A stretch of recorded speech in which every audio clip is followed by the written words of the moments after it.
Un cordial saludo desde el Centro de Estudios Martianos en La Habana, Cuba.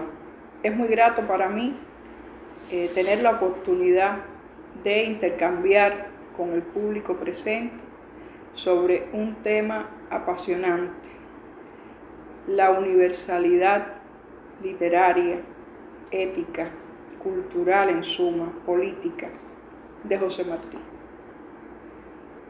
Quiero agradecer a las autoridades del Instituto Cervantes y a todas aquellas personas que no puedo mencionar ahora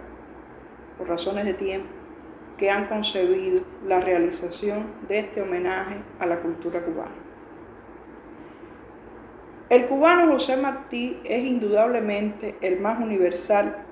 de los latinoamericanos, no solo por los valores intrínsecos de su obra,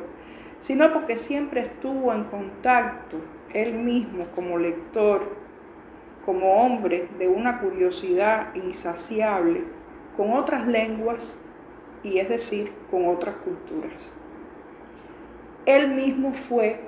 un mediador cultural, una especie de hombre puente, de elemento de engarce entre mundos, lenguas y culturas diversas, porque fue capaz de hacer llegar la cultura europea a los Estados Unidos apenas llegado a ese país, en textos formidables que escribió primero en francés y que le traducían al inglés, porque en el periódico donde los publicó no había traductor del español al inglés, y su dominio de la lengua inglesa en 1880, cuando era un joven de 20 y tantos años, no le daba todavía para escribir originalmente en esa lengua. Luego siguió desde los Estados Unidos esa labor de mediación cultural hacia la que llamó Nuestra América, con información procedente de Europa que recibía a través del cable y que convertía en noticias para la sección constante de La Opinión Nacional, el diario caraqueño, y también en sus crónicas de tema europeo para ese propio periódico, que se agruparon bajo el rubro de escenas europeas en sus obras completas. Pero poco a poco, en la medida en que avanzaban los meses, a la altura de 1881-82, comenzó a escribir lo que él mismo denominó escenas norteamericanas, una serie de crónicas formidables sobre la realidad estadounidense que enviaba de manera regular para los grandes diarios del Cono Sur, sobre todo para La Nación de Buenos Aires, que era el más importante diario del hemisferio en ese momento, y en esa labor estuvo más de una década. Lo curioso es que estos textos, escritos a veces con una prisa increíble, como él mismo le cuenta a un amigo, sobre la barandilla del vapor cuando se movía de la ciudad de Nueva York a Brooklyn por la bahía o en cualquier lugar, estos textos son el crisol donde se fundó la mejor prosa española de finales del siglo XIX y a partir de los cuales surge el modernismo hispanoamericano en todo su esplendor.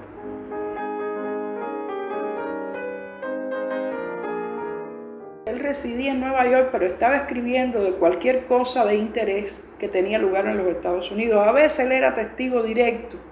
de lo que estaba comentando en esas páginas, pero no siempre tenía el privilegio de estar en el lugar y se nutría del texto en inglés que leía en los grandes diarios norteamericanos de la época, digamos de New York Times, que era un periódico que leía muchísimo, de New York Herald, The Sun y muchos más. Entonces, sometía esos textos a un proceso de lectura crítico-creativa para sí, los leía en inglés, los pensaba en español y casi de manera simultánea estaba poniendo, yo a veces pienso que, me imagino que tiene en la mano izquierda el periódico norteamericano y que con la derecha va escribiendo esas crónicas formidables, pletóricas, de expresividad, de imágenes poéticas, renovadoras en todos los sentidos en aquel momento y en las que atiende a una multiplicidad de temas increíbles que van desde cosas insignificantes, cotidianas, como las costumbres festivas, los hábitos alimentarios, el pregón callejero, el niño que vende diarios en una esquina, el gato que pasa delante de un peatón, hasta las grandes campañas electorales, las catástrofes, digamos como el terremoto de Charleston o la inundación del valle de Youngstown, donde murieron cientos de miles de personas. Nada escapa a su interés en esos textos, y sin embargo esos textos que tenían un carácter efímero, porque estaban anclados en el hecho, en la noticia concreta que tenía lugar, tienen hoy valor permanente porque precisamente por esas operaciones culturales profundas que hay detrás de ellos, por la trascendencia de valores éticos que hay presentes en ellos. Eso en Martí, ética, estética y poética, forman una tríada indisoluble, pero sobre todas las cosas, por la belleza literaria de ese lenguaje, tienen autonomía respecto al hecho, por la trascendencia poética con que es comentado el hecho en cuestión.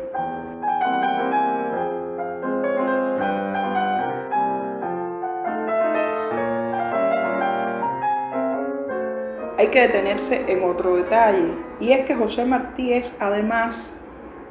entre otras muchas obras, el autor de uno de los libros más leídos y difundidos de la lengua española. Me refiero, por supuesto, a Versos Sencillos. Y es un libro mágico, es un libro que seduce desde que uno empieza a leerlo y que se lee cientos de veces. Yo no puedo decir cuántas veces me habré leído Versos Sencillos, y siempre que me acerco a él le encuentro un encanto nuevo, una cualidad nueva, me seduce de otro modo. Y lo curioso de este libro es que se puede memorizar, repetir sin que uno se lo proponga. Te va llegando por el oído al sentimiento, te va tocando hondo desde que lo empiezas a leer y ya te atrapó para toda la vida. Y lo mismo lo disfruta un especialista en cuestiones literarias y culturales, un intelectual, que un obrero, que un campesino, que una humilde ama de casa, que un niño, que un anciano, que un adolescente. Es un libro para personas de todas las edades, de todas las extracciones sociales, de todas las formaciones. Y Gabriela Mistral, la gran chilena, que es una de las discípulas más notables de Martí, si no la más notable, desde el punto de vista literario, quiero decir, se explicaba esta magia de Versos Sencillos, porque según ella tiene ese decir primordial propio de la copla popular, que está destinada a ir de boca en boca, a transmitirse oralmente de generación en generación, pero que a su vez tiene la cualidad de esconder bajo esa sencillez aparente una complejidad tremenda de ideas, sentimientos, belleza, amores, desamores, sentimientos patrióticos, porque Versos Sencillos no es un libro alegre de una punta a la otra. Tiene momentos culminantes de honda felicidad, pero tiene momentos también desgarradores,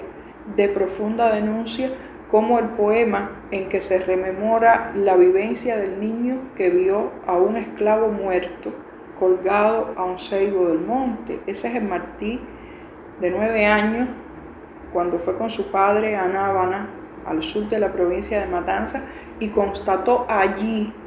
en la dura realidad del campo cubano, los horrores de la esclavitud y del tráfico de esclavos, que son de los crímenes más imperdonables que ha cometido la humanidad. Pero es el Martí fascinado por el encanto también de la bailarina española, en un momento lleno de sensualidad en esos versos, pero en un momento donde el sujeto lírico te dice: pero si está la bandera, es decir, la bandera española, no sé, yo no puedo entrar. Por muy bella que sea la bailarina, pero al fin quitaron la bandera y el poeta pudo ver el espectáculo. Pero es el hombre que canta también sus amores, sus pasiones, que describe la naturaleza, pero curiosamente la naturaleza de los versos sencillos no es la naturaleza de Cuba, es el bosque septentrional de Catskill en los Estados Unidos, a donde lo echó el médico al monte, como dice él en el prólogo, porque estos versos fueron concebidos en el invierno terrible de la Conferencia Panamericana, que es el antecedente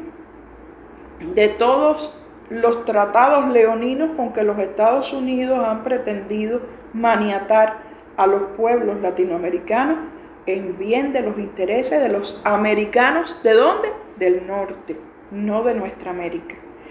Y en aquella conferencia Martí, casi que desde la sombra,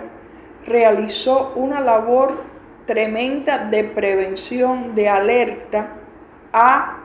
los delegados latinoamericanos que asistían al Congreso, y estuvo muy angustiado todo el tiempo porque corrían incluso rumores de la compra de Cuba,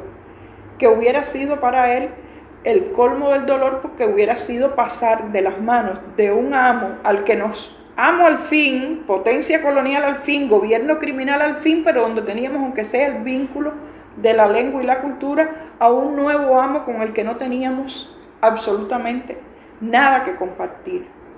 y un amo que nos despreciaba profundamente. Y Martí, en medio de todas aquellas angustias, la salida para todas aquellas angustias fueron esos versos. Y se enfermó literalmente de cuerpo y alma, y bueno, ya